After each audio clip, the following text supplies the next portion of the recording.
Hello everyone, welcome to Sarah Be Too Good, where we learn to be too good to ourselves. Thank you so much for joining and watching this video with me on today. I appreciate it. I don't take it for granted that you choose to come in and watch this video. Thank you so much. Now you already know what to do. Give me a thumbs up and hit that subscribe button and share this video with people that you know. And tell the people that you know that are sharing the videos, have them to share the videos. Okay? Now, you guys, I want to, it is my prayer that what I share, each week is to help. My prayer is that what I have to say will meet you in the place that I was when the revelation, when the insight was given unto me. And so it's not my intention, not my plan to ever get in front of the camera and start recording and not have substance and not have something that can impact your life in a positive way. And so anyhow, here goes. And so today I want to talk about, I want to encourage you guys to shift your perspective. Some may be in back up against the wall, like you're feeling the fire, you're feeling the heat, you're feeling the pressure. And as much as you don't like being in that space, as much as you want to get out and get some relief, being in a place of fire and pressure, that space that you're in where your back is up against the wall, that is going to produce the best version, a better version of you. So when you really think about it, why would you want to curse your refining process, your purifying process, if that process is it is what's needed to make you a better version of you, to make you the best version of you today? Because we evolve daily. We're always evolving, always, no matter what status, no matter what we have, no matter what education, no matter. We should all aim to evolve daily. Who you are today should not be who you were last year. Who you are today should not be who you were last week. Who you are today should not be who you were on yesterday, And so I was mindful of during the time that I was in grad school, and during this time I was a single mom. I was working full time and I was in grad school, and I remember the pressure being so intense, you guys. I remember many times wanting to take my laptop and chunk it against the wall. That's the kind of pressure that I was up under. Again, I said I was a single mom. I worked a full-time job and I was in grad school. And there were times where most of the time, I did not have a village. I didn't.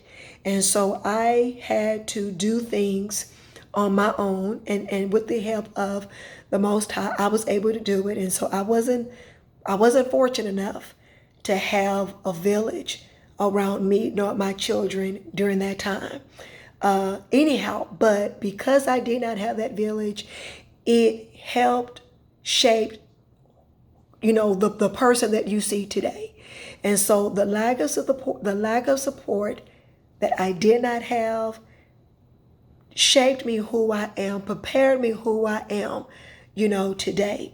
And so I wanted to remind you, do not curse the space that you are in, where you're feeling the heat, your back is up against the wall, the fire has just been turned all the way up. Like, it is, believe it or not, that space that you're in, it is going to produce the best version of you, the better version of you. We are made better when we are under pressure. We are not made better when everything is given to us. We are not made better when our path is easy. It's not. And anybody that says so, they are a lie, and the truth ain't in them on this day. Okay? And so really, because we have to change how we see our circumstance. We have to change how we view our situation. We have to, because if we see ourselves as the victim, we're defeated.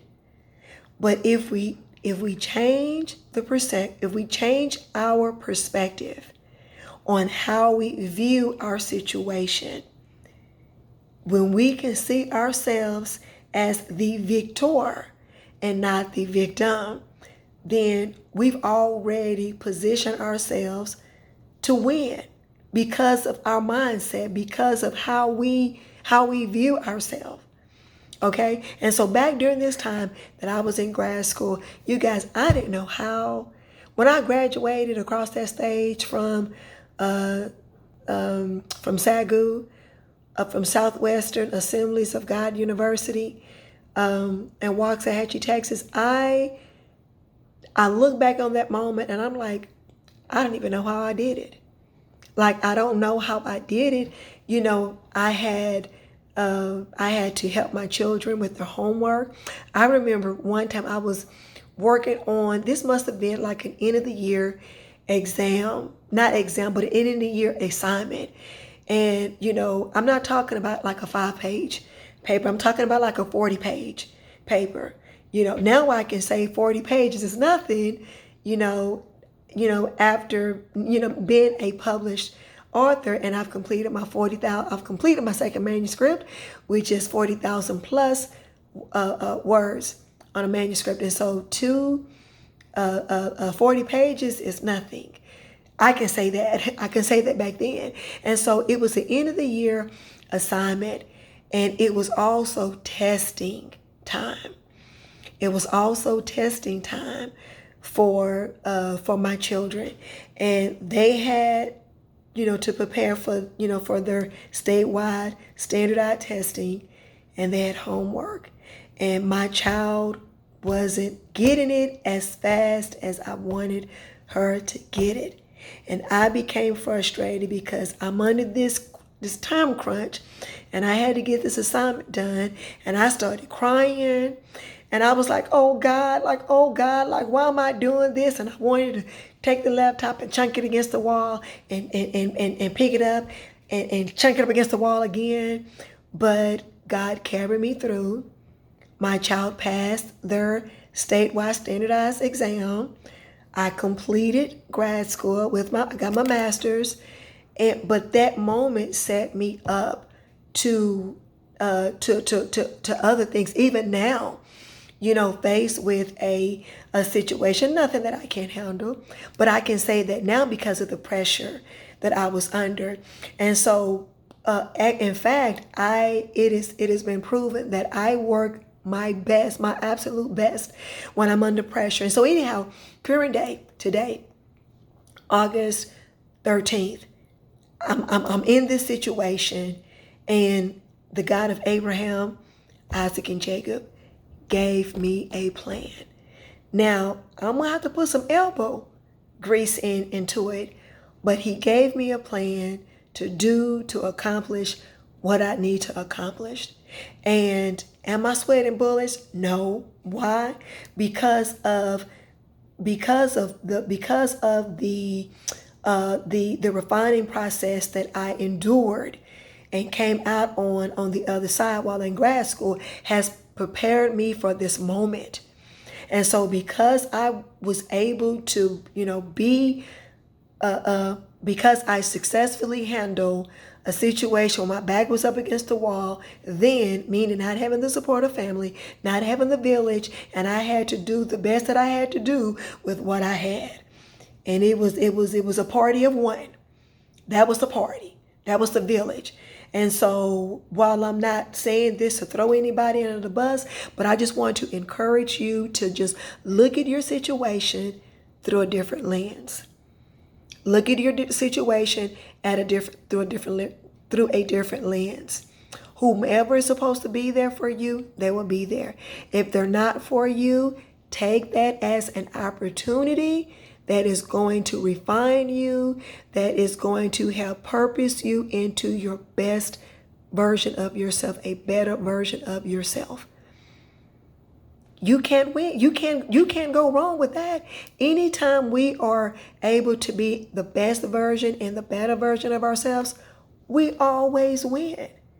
So I pray that what I've had to share with you on today, it resonates with you and it hit you in the moment that it hit me. You guys, I can do this. You can do this. Now this time I want you guys to come in and you don't have to explain what you're going through. But if you're in the fire and if you're being refined, just drop a fire emoji to let me know that you're in the fire. But we're going to get through this. We are going to get through this. And when you get through this, I want you to come back to this video and comment, I got through this, to let us know that you got through this. Why? Because this is Sarah Be Too Good, where we learn to be too good to ourselves. And this is a safe space where we share and we grow. And until next time, you guys, I love you. And until next time, bye.